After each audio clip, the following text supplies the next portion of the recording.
Now, do you know that God says a lot in His Word about money? Almost half of the parables that Jesus told had something to do with possessions or money. There are 40 verses in the Bible on baptism. There are 275 verses on prayer. There are 350 verses on faith. 650 verses on love. That's a lot of verses right there, right? 2,350 verses that relate to finances or material possessions. That's a lot. Did you count all this? I did. I did not. I read it somewhere, though, and I'm sure I got it from a good source. Go through and check. Actually, I got up to like 1,273, and then I gave up. I'm trying to count all of them. That's all I joke. But it is true that there are 2,350 verses that relate specifically to finances and material possessions. So I want to talk about that a little bit today. I've told you before, I had a couple when I was at Southside, I preached about tithing, and God meant that. And wouldn't talk to me after that. I just preached about tithing. We'll talk about it today a little bit, but and then they stopped talking to me. Whatever. Don't get mad at me. Get mad at what God said. You're mad at Him. You're not mad at me. I'm just telling you what He said. Now, so we're going to start the 2 points: cost of living and lost about giving are 2 points we'll make today. Hopefully we'll get through this quick, but it's good stuff. 1 Timothy 6, starting at verse 6, says, "But godliness with contentment is a great gain. For we brought nothing into this world, and we can take nothing out. But if we have food and clothing, we will be content with these. But those who want to be rich fall into temptation, a trap, many foolish and harmful desires, which plunge people into ruin and destruction. For the love of money is the root of all kinds of evil, and by craving it some have wandered away from the faith and pierced themselves with many pains." Our generation is one of those that wants it all, and they don't want to wait. They want it all right now. And that's people that are around 30 or under, roughly. They don't know what it's like to not have. They've had all their lives. You know what I mean? They haven't had to suffer through anything. I haven't had to go without. And then we have older generation that went through the Great Depression, and the older people, and they seem like they saved more, but really it's been so long since the Depression, you don't even see that as much anymore. Things are going well, right? Amen? Kind of? Y'all look like you're well fed. That's just a nice way to say y'all look like you're well fed. But anyways, nowadays you have people that they're more interested in driving the right car, living in the right neighborhood, going to send their kids to the right school. We got celebrities going to jail, possibly. I don't know what's happening with that, for cheating, getting their kids into a college. Like they're struggling as it is. They're just trying to help their kids get into by paying $500,000 or whatever. I don't know all the details of that. But that's just an example of these people wanting and wanting more and more and more. And it doesn't matter how much they got, they want more.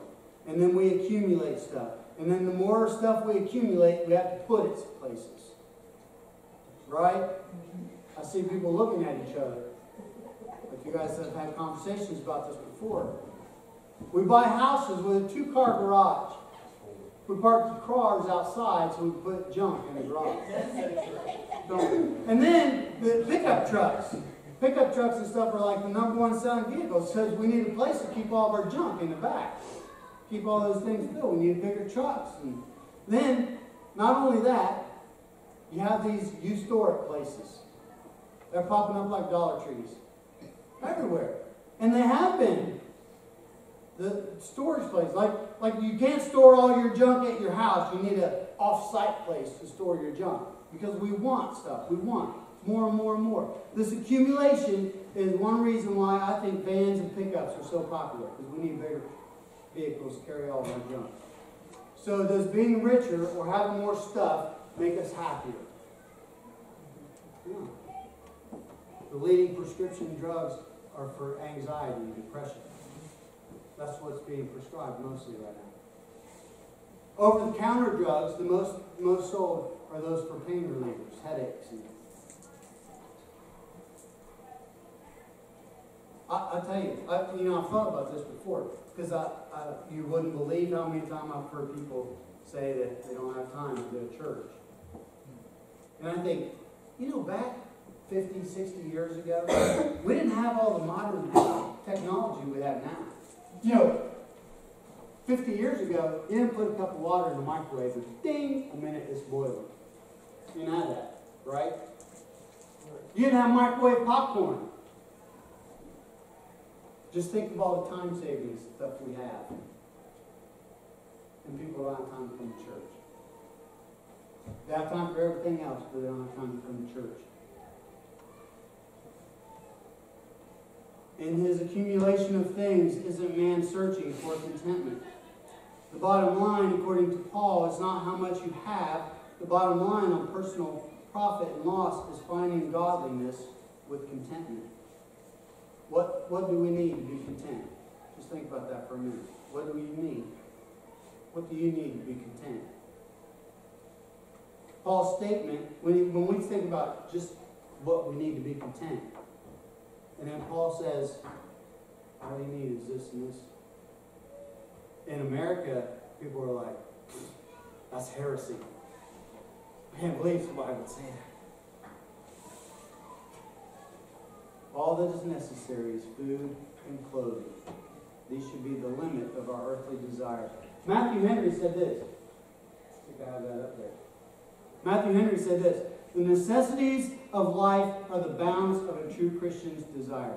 Truly, the secret of contentment is not having much, but wanting little. This is not to say that we can't have more than food and clothing. It means that having more than these things presents a temptation. May we, as God's children, refuse to let the world squeeze us into its mold and refuse to imitate it as it seeks everything to live with and nothing to live for. That's what we do. People work their whole lives for stuff and don't have nothing to live for. Their whole life is. So here's the thing. We need to keep a proper perspective of our money and our finances and our things, our junk. Chris and I have a lot of junk. It's taken us a while to accumulate a lot of junk. Really, it didn't seem like it took long at all, did it? We just had junk. We try to get rid of junk. No, that's what happens. We even try to get rid of it. I mean, I feel like we're doing good when we don't accumulate more junk. We just keep the junk we got. That's like a success. Yeah. Right? Huh? Yeah. I want to get it out. She wants to get it out, she said. Like this. She wants to get it out. But that's the main point, is to keep a proper perspective on money. Dave Ramsey and also Pastor Brian LaCroix said, part of the blessing of following Christ is that we get to handle God's money. Now, and this was Dave Ramsey's point too. He said, when we consider that the money we have is a blessing from God, it's God's. And He's letting us use it while we're here. And that's really what it boils down to. Anything that I've got, I wouldn't have received it if it wasn't for God. So anything that I have, if I'm using it, use it in perspective of this is from God. This is God's money. He's letting me use it, and I'm trying to do well with it. Dave Ramsey says it's a reminder that what we have is a blessing from God.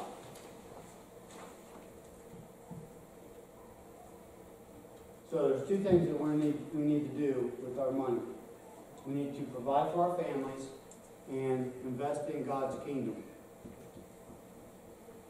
You can't take it with you. You ever heard that before? Mm-hmm. There's a country song about never saw a U-Haul in the back of a hearse. What is it? Never seen a hearse with a trailer. That's right, you never seen a hearse with a trailer. I can remember. Yeah, because you don't take anything with you. Now the Lutheran, I know the Lutheran pastors, they quote that verse. We brought nothing into this world, we'll take nothing out. When they do funerals at the graveside, they remind you of that. Look, when you got here, that's how much you're going to leave with. Just think about that. I mean, when you got here, not in the church, when you became you, when you leave this place, that's what you're leaving with. So there's nice fancy clothes we got. Look how nice this is. God, see how stylish I am? Look, my jeans don't even have holes in them. How fancy is that?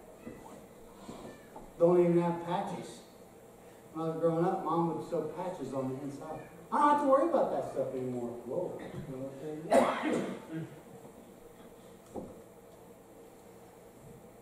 So, Jesus says in Matthew chapter 6, starting verse 19, don't collect for yourselves treasures on earth where moth and rust destroy, and where thieves break in and steal. But collect for yourselves treasures in heaven where neither moth nor rust destroys, and where thieves don't break in and steal. For where your treasure is, there your heart will be also. Now that's good stuff right there. Because you think about it. That first car I had, I've used this illustration before. I had a 1978 Malibu Classic. Golly, it was beautiful. Dwayne, you'd love it. Not really. It was a two-door, and it was pretty, and everything was green. It was painted green. The seats were green. The dashboard was green. The steering wheel was green. Everything was green.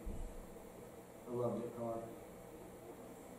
And then eventually, it got where you'd be driving down the road going straight, and you could turn the wheel like this, and you just keep going straight. You know what I'm talking about? Sometimes Chris parked it on a guardrail over on 70 in the snow.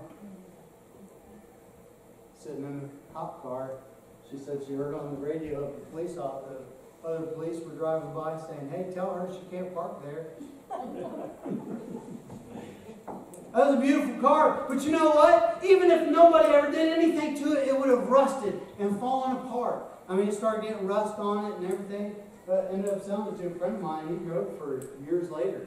But still, the thing is the thing will fall apart no matter what. Even if you try to keep it as nice as you can, things need to be fixed on it. And it's because we're here. Jesus says you need to store treasures where moth and rust don't destroy. Because no matter what you get that's nice here, eventually it's not going to be nice anymore. It'll get old. It'll wear out. It'll rust. And not only that, so we've got moth and rust. This stuff, decays around here. It's kind of fun, especially when you get a nice car, right? But then you think about it, you get something nice, and then what happens? You keep it nice for a while, and then somebody breaks in your house and steals it. Right? Or you get a nice church, and you save up money, and then we're going to save up to pay off the church, and then somebody breaks into the church. Jesus says, where thieves break in and steal. That's where we are. Where thieves break in and steal. That happens here. Right? So, we need to have that perspective where we think of things that these are, whatever God has blessed us with, that those are their gods. And we'll treat them that way, and we'll use them in that respect. Now, so how much are we supposed to give to church? The short answer, all of it. Not really. Many people have questions when it comes to, investing into the kingdom. Well, how much are we supposed to give? Now, I'm not preaching this sermon because our offerings have been low, or I'm trying to target you guys to get more offerings or anything like that. Look, offerings are good. Offerings are up. So this is not about that. This is more of an encouragement for us that we need to keep the right perspective on our material things and our finances. Because, of course, we could do more, right? I mentioned already there was a guy that got mad at me when we were at Southside because I preached about tithing. And I had one of my uncles on my dad's side, he argued with me about if somebody doesn't tithe, if you don't give 10% to the church, if somebody doesn't give 10% to the church, they're not really saved.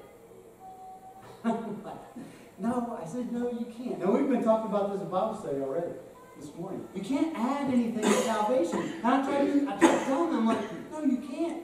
You're saved by faith in Jesus Christ. That's it. You can't add something to it. Oh, yeah, but if somebody's not giving 10%, they're not saved. And I mean, you would not budge from that. Now, here's the thing. We'd have a lot more money if I preached that, but it's just not true. The truth is, you're saved by faith in Jesus Christ. Amen? That's it. That's what saved you. Knowing Him as your Lord and Savior. He died for my sins. That's why I'm saved. When I get to heaven, if God meets me at the gate and asks me why I should be allowed to come in, I say, because Jesus. Not me. I won't get up there and say, because I was a preacher and I'm blah blah. Nope. I'm saved. I'm allowed in because Jesus. That's it. That's it. So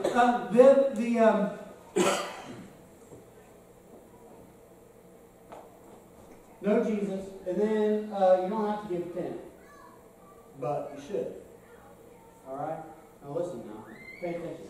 The Bible teaches us 10% is what we should give, as I based on. I look at that as that's the example God has given us.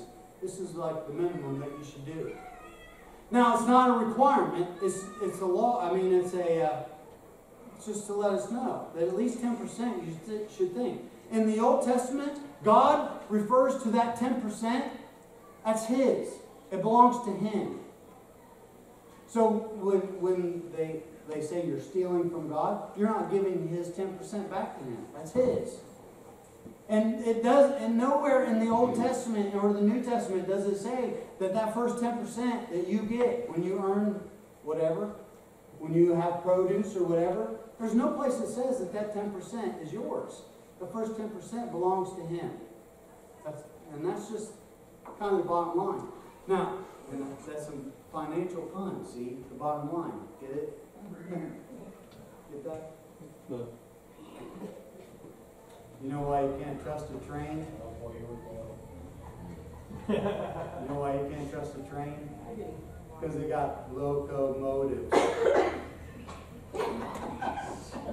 You get it, Chris? I did. It seemed like you didn't get it.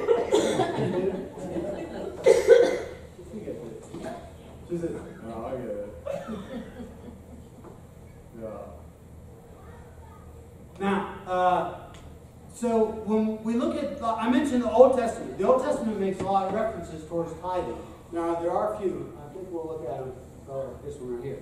A little bit in the New Testament, but I'll tell you right now that really the New Testament teaches that 10% should not be the minimum of what you give.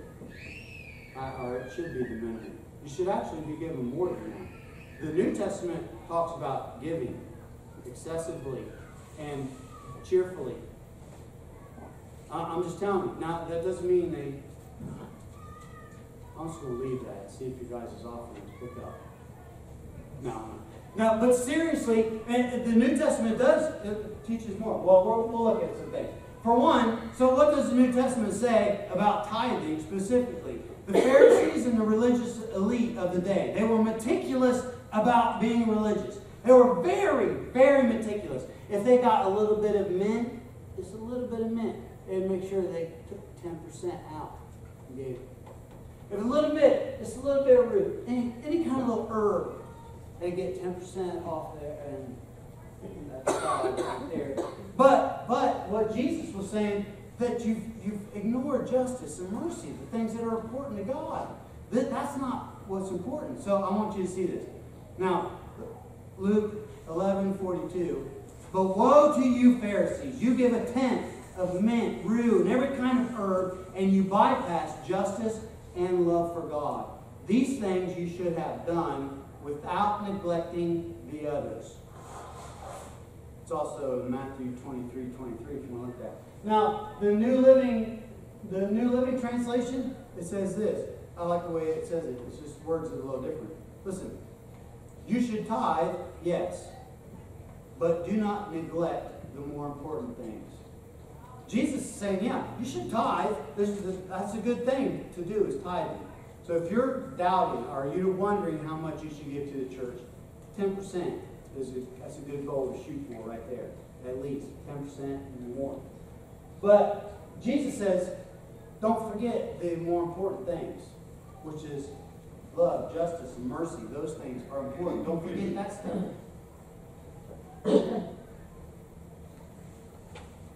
So, somebody might say, and I've heard this before too, what if I can't give 10%? Don't make me scream, don't make me shout. Just turn your pockets inside out. No? Chris said no. We're going to take that out of the sermon. Don't make me scream, don't make me shout. Just turn your pockets inside out.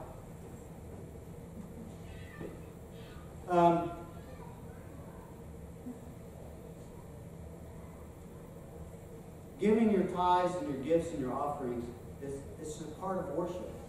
It is a way that we honor and thank Him for the blessings that we get. So, I'm not dependent on the money that I put in the offering. That's His. And I know that He's going to take care of me. And He's done that for us, our whole marriage. So whatever I have is from Him. And we've always thought, we've always lived that way. Now, but we honor God and thank Him for those blessings. And then also, whenever we give to the church, we're investing in His kingdom. So, if you say, well, I'm not good at sharing my faith, well, maybe that's not your gift. Maybe giving is your gift. And giving to the church so that others in the church could share your faith with those. Maybe by helping financially, that'll happen. Our Stowe mission will be serving there this next week, Friday. That's an example.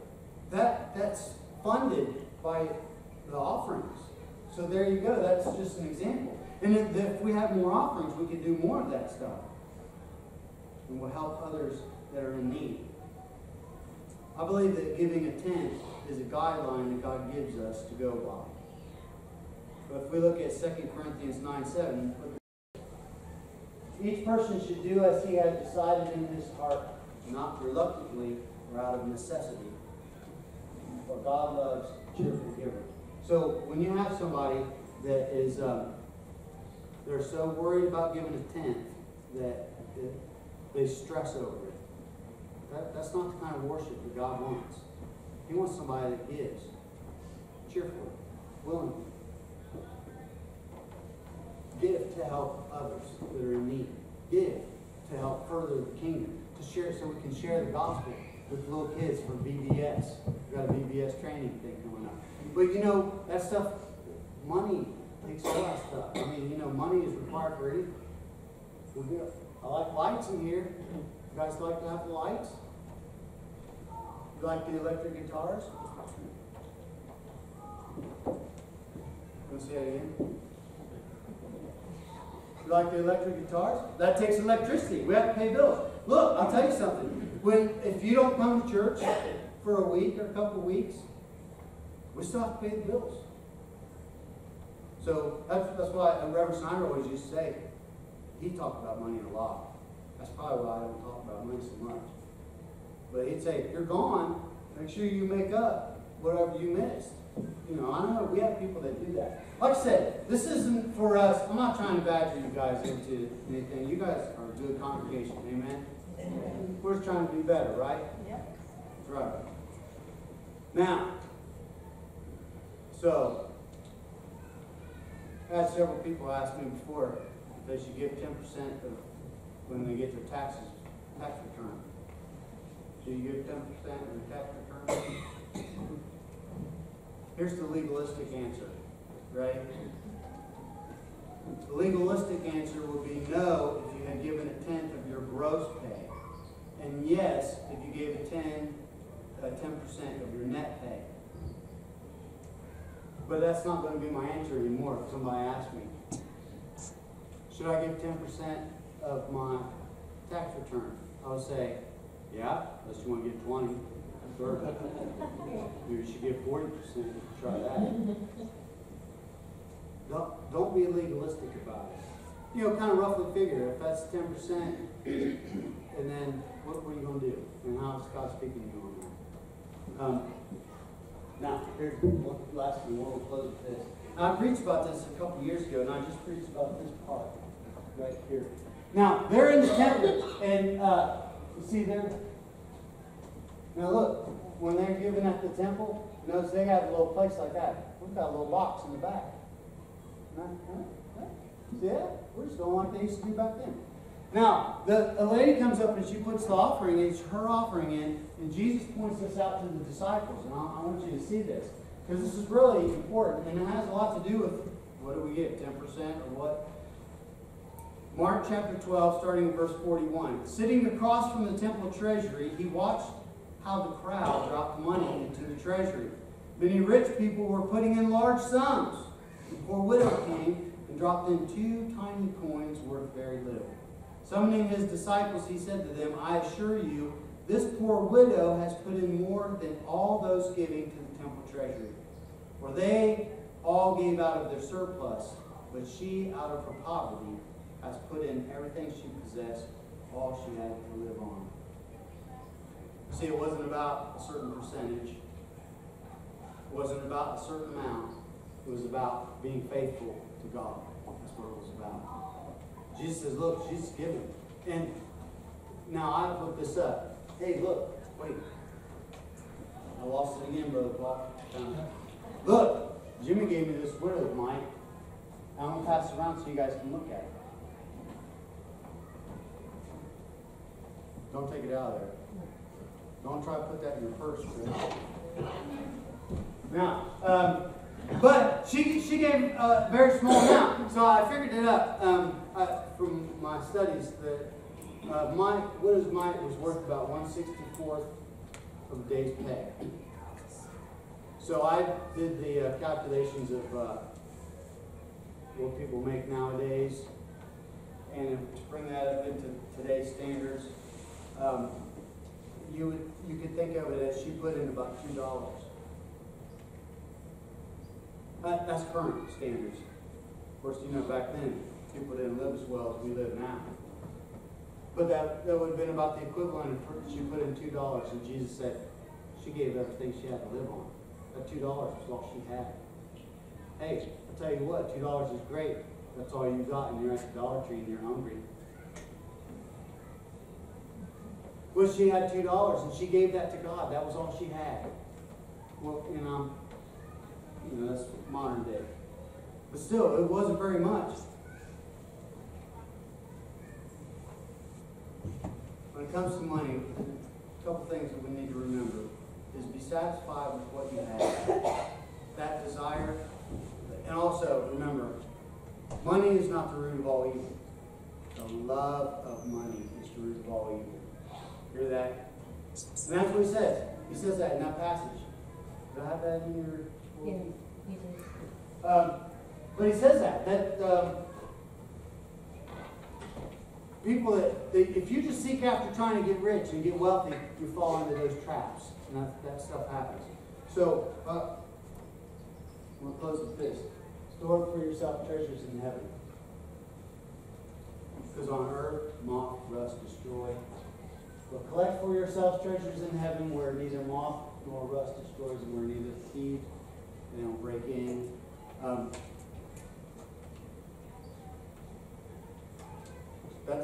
That's not a financial thing. Just Sharing your testimony with somebody can be gaining you treasures in heaven. Doing a kind thing for somebody that's in need, storing treasures in heaven. Giving money at church, also treasures in heaven. But it comes from us acting out of faith and trust in God. Amen?